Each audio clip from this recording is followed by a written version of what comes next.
The air changes when you cross the invisible line into Law 42, thick with cooking oil, exhaust, and something electric. It's as if the neighborhood itself breathes differently, the atmosphere charged with anticipation and a raw, unfiltered energy. The scents and sounds hit you all at once, a sensory overload that makes you instantly alert. The noise is relentless, Dembow music thumping from speakers, motorbikes weaving through the crowd, and 100 conversations at once. Laughter, shouts, and the occasional whistle blend into a soundtrack that never seems to pause, making the street feel alive and unpredictable. My guide Carlos told me, "Walk like you belong, but keep your eyes open." His words were both advice and warning, a reminder that respect and awareness go hand in hand here. The buildings lean together, painted in faded colors, wires tangled overhead, a patchwork of survival. Every wall tells a story, every crack and layer of paint a testament to years of resilience and adaptation. People move with purpose, women balancing laundry, men on corners, children darting through alleys in spotless uniforms. There's a rhythm to their movements, a choreography shaped by necessity and routine. I stood out, camera in hand, but no one seemed hostile, just curious or too busy to care. Some glanced my way, sizing me up, while others barely registered my presence, lost in their own daily hustle. Every corner revealed new scenes, a barbershop on the sidewalk, dominoes slammed on plastic tables. These were more than just pastimes, they were rituals, anchors of daily life that brought people together. The neighborhood pulsed with life, intimidating but vibrant. There's a sense of unpredictability, but also a contagious energy that draws you in, making you want to see more. La 42's reputation precedes it, but the reality is more complex. Beneath the tough exterior, there's a warmth and pride that outsiders rarely see. Carlos pointed out the street's subtle codes, a nod, a handshake, a stance in a doorway. These gestures are a language of their own, silent signals that keep the neighborhood in balance. Here, community and reputation are everything. Your name, your family, your actions, they all matter, shaping how you're seen and treated. You learn who to trust, who to avoid, and how to read the unspoken rules. It's a constant negotiation, a dance of observation and intuition. Survival isn't just about avoiding danger, it's about being woven into the network of relationships. Support comes from those around you, and isolation is the real risk. I realized this place would challenge every preconception I had. It demanded openness, humility, and a willingness to see beyond the surface. My journey had just begun. Each step forward felt like an invitation to understand more, to look past the headlines and rumors. And already La 42 was rewriting my understanding of community, showing me that even in the most unexpected places, connection and resilience thrive. The economy here is built on small victories, single cigarettes, a handful of plantains, and the hope that tomorrow will bring just enough to get by. Every transaction, no matter how small, is a lifeline for someone.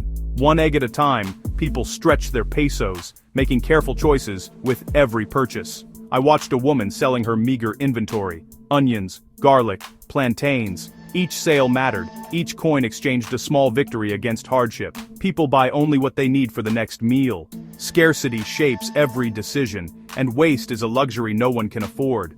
Motorbikes or motoconchos are everywhere. Families of four balancing on one, weaving through chaos, dodging cars and potholes with practiced ease. The drivers are hustlers, working dawn to dusk for a few pesos. Their days are long, their work relentless, but their determination never wavers. Music is the air itself, dembow thumping from colmados, the bass vibrating in your chest, blending with laughter and shouts in the street. Vendors shout over the music, "Agua fria! Plátanos maduros!" Their voices rising above the din, determined to be heard. It's a symphony of survival. Each sound a testament to resilience, each note a reminder that life here never pauses. Amid the noise, moments of stillness, a weathered old man in the shade, watching the world go by, his eyes reflecting years of endurance. A mother rocking her baby, finding peace in a brief lull, her gentle song almost lost in the commotion. These quiet pauses are as vital as the chaos, offering a breath, a heartbeat, before the next wave of activity. They reveal exhaustion, but also strength. Faces marked by struggle, yet unbroken. Life here is relentless, but so is the spirit. Smiles break through, even on the hardest days. Every day is a fight, and every small joy is hard-won. Laughter and play become acts of defiance. This is survival, lived out loud, a daily dance of hope, grit, and community, echoing through every street and every heart.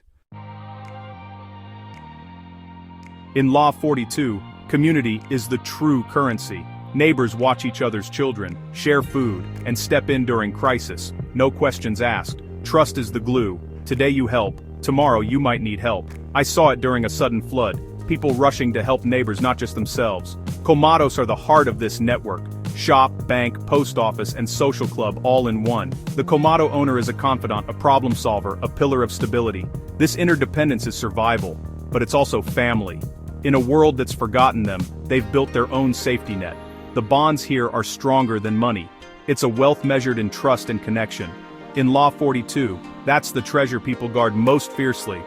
Community isn't just a word, it's the foundation of life, and it's what keeps hope alive.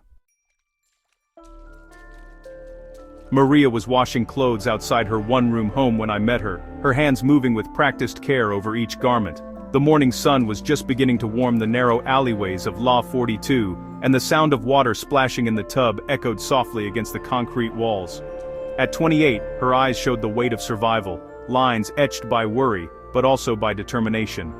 There was a quiet strength in her gaze, a resilience that spoke of years spent enduring hardship and hoping for something better. She came from a rural village, chasing a better life for her 2 children. The journey to Santo Domingo was not just a change of scenery, but a leap of faith, a hope that the city might offer opportunities the countryside never could. Now every day is a fight, up at 4 for water, uniforms spotless for school, and breakfast prepared before the city stirs. Maria's mornings are a race against time, her routine a testament to her devotion.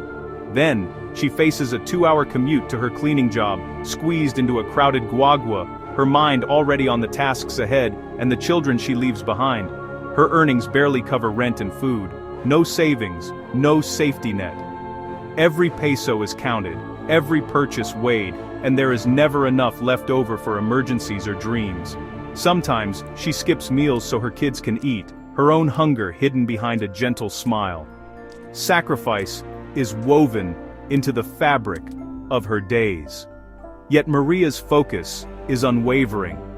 "I fight for them," she says, her voice steady even when her circumstances are not.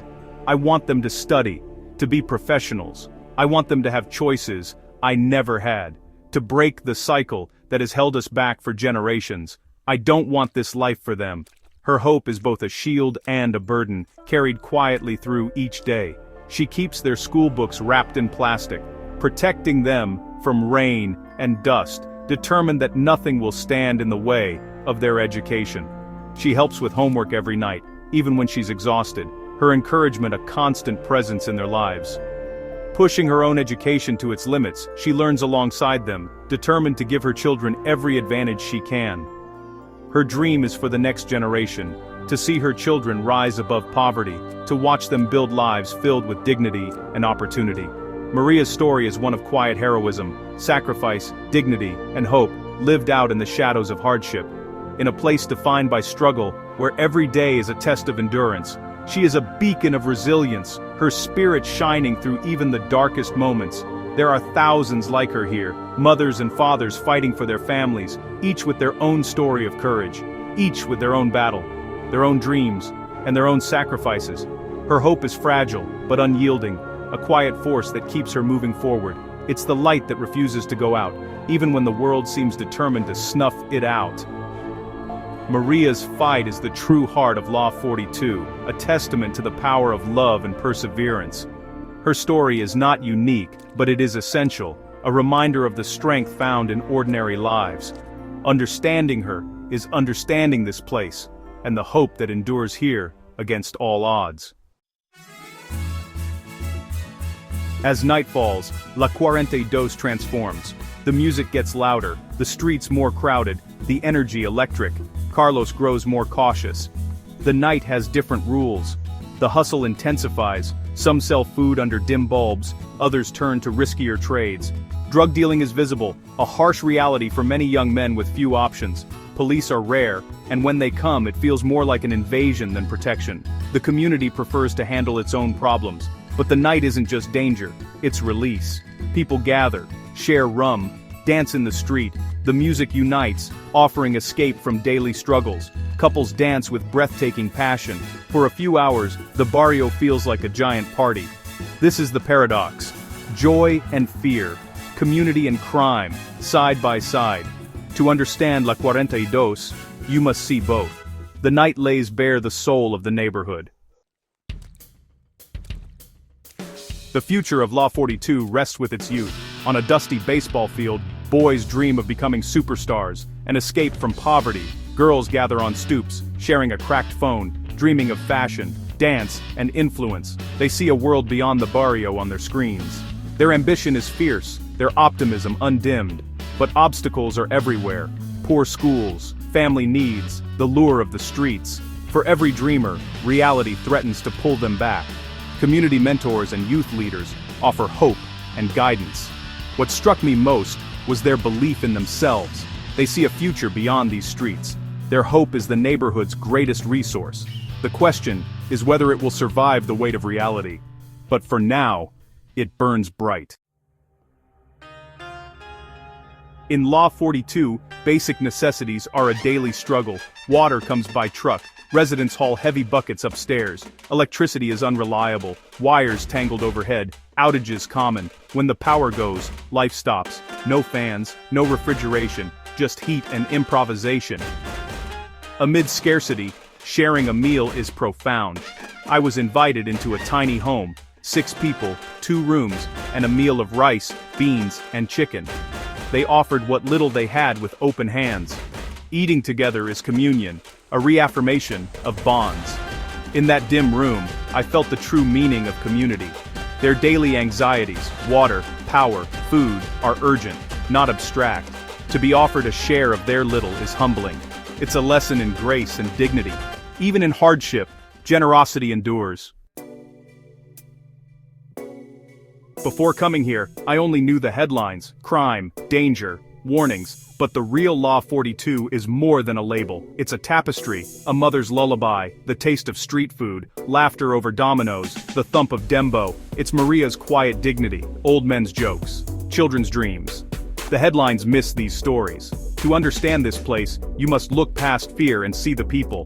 The desire for a better life, the need for community, the search for joy, these are universal. My journey here has changed my perspective. The people of La 42 are rich in spirit and resilience. They are not victims. They are survivors, fighters, dreamers. Their story is complex, beautiful, and worth telling. This is the real La 42.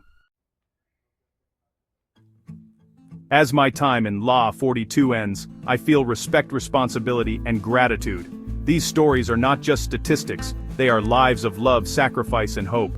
The people here didn't ask for pity, only to be seen. If you've been moved, stay connected, subscribe, share, and help us tell more stories that matter. Your support lets us bring these voices to the world, join our community, and help ensure these stories aren't lost. Thank you for watching. There's so much more to discover. See you next time.